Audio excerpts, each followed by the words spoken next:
Assalamualaikum warahmatullahi wabarakatuh. Apa kabarnya anak soleh dan solihah? Semoga selalu dalam keadaan sehat walafiat dan selalu dalam lindungan Allah subhanahu wa ta'ala. Amin ya rabbal alamin.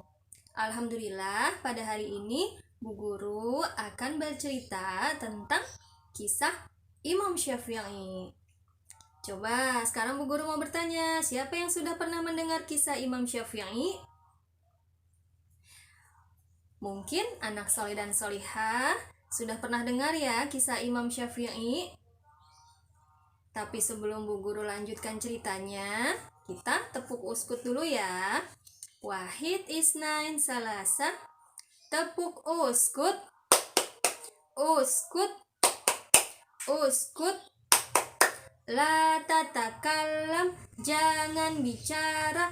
Hap. Baiklah, anak-anak soleh dan solihah sudah siap ya mendengarkannya. Imam Syafi'i lahir di Gaza, Palestina pada tahun 150 Hijriah. Ayah Imam Syafi'i bernama Idris dan ibunya bernama Fatimah binti Abdillah al-Azdiyah. Setelah Imam Syafi'i lahir, ayahnya meninggal dunia. Imam Syafi'i menjadi yatim.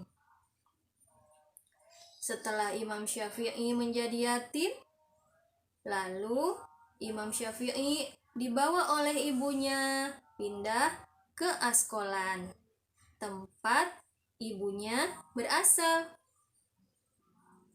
Dan pada umur 2 tahun, Imam Syafi'i dibawa oleh ibunya tinggal di Mekah. Ibu Imam Syafi'i sangat sayang sama Imam Syafi'i. Imam Syafi'i dirawat, diasuhnya, dibimbingnya, dan selalu dimotivasi untuk menuntut ilmu. Masya Allah. Sama ya, mungkin seperti anak-anak soleh dan solihah di rumah yang disayang sama ayah dan bundanya atau umi dan abinya. Anak soleh dan solihah dirawat, diasuh, dibimbing, dan dimotivasi untuk menuntut ilmu. Seperti sekarang ini, anak soleh dan solihah sedang mengikuti majelis ilmu. Masya Allah. Semangat ya soleh dan solihah dalam belajarnya. Sekarang Bu Guru lanjutkan kembali ya. Imam Syafi'i hebat loh anak soleh dan solihah. Pada umur 7 tahun, Imam Syafi'i sudah menghafal Al-Quran. Coba sekarang Bu Guru mau bertanya, siapa yang ingin seperti Imam Syafi'i? Pasti anak soleh dan solihah ingin ya seperti Imam Syafi'i. Makanya anak soleh dan solihah semangat terus untuk menghafalnya. Ikut majelis ilmunya.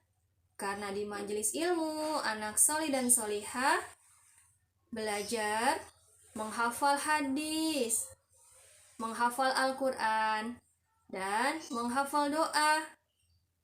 Masya Allah. Kalau anak soleh dan solihah ingin seperti Imam Syafi'i, harus semangat selalu menghafalnya.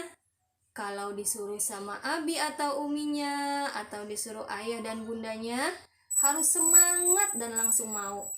Dan tidak boleh marah ya. Apalagi kalau anak soleh dan solihah sudah minta untuk menghafal sendiri sama abi dan uminya. Pasti abi dan uminya atau ayah dan bundanya sangat senang sekali. Masya Allah. Baiklah, untuk kisah Imam Syafi'inya sampai di sini dulu ya, anak soleh dan solihah. Semangat terus untuk mengikuti majelis ilmunya. Wassalamualaikum warahmatullahi wabarakatuh.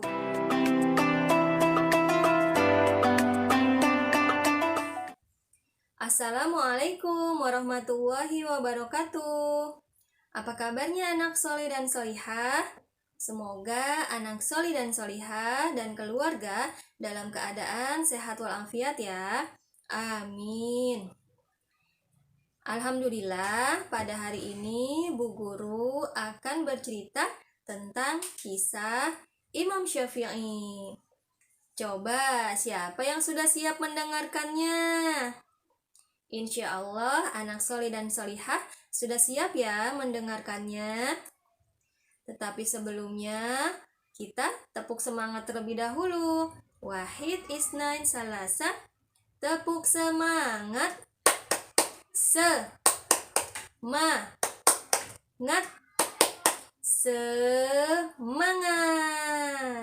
Masya Allah. Sekarang Bu Guru akan mulai berceritanya. Kemarin Bu Guru sudah sedikit bercerita tentang kisah Imam Syafi'inya ya.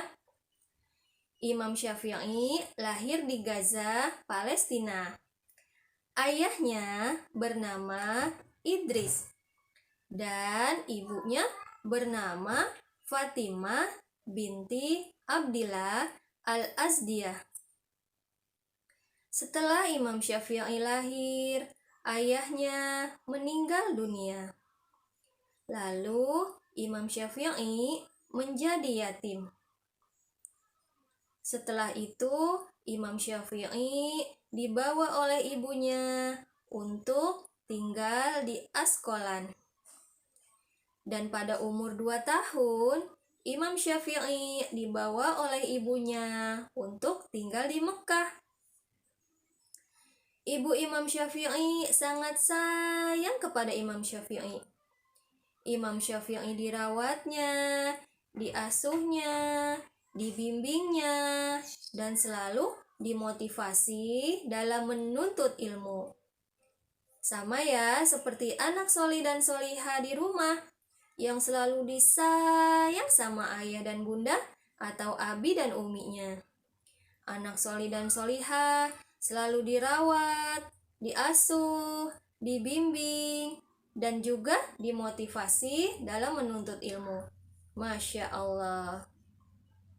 Makanya anak solih dan solihah harus selalu bersyukur sama Allah karena sudah diberikan orang tua yang sayang sama anak solih dan solihah semua.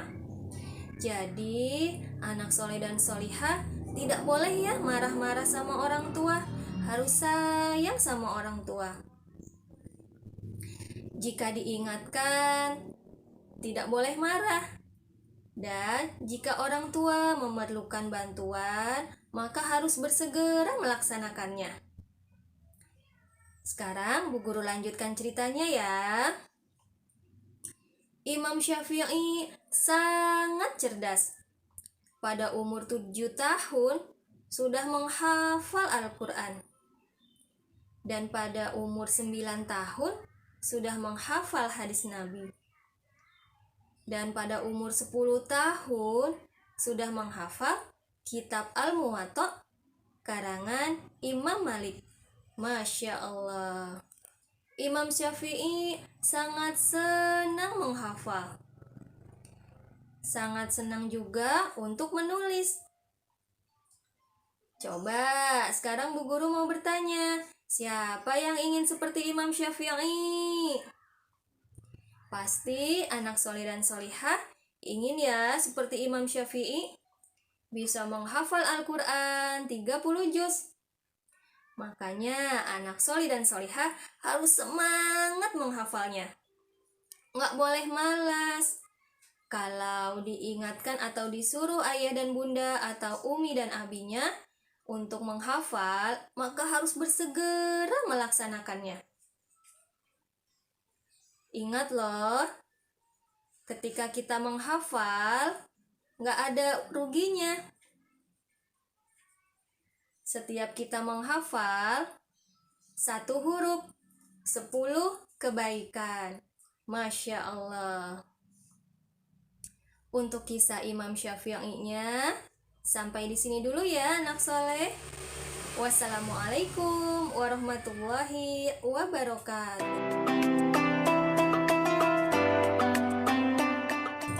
Assalamualaikum warahmatullahi wabarakatuh. Apa kabarnya anak soli dan solihah? Semoga anak soli dan solihah serta keluarga dalam keadaan sehat walafiat ya. Amin ya rabbal alamin.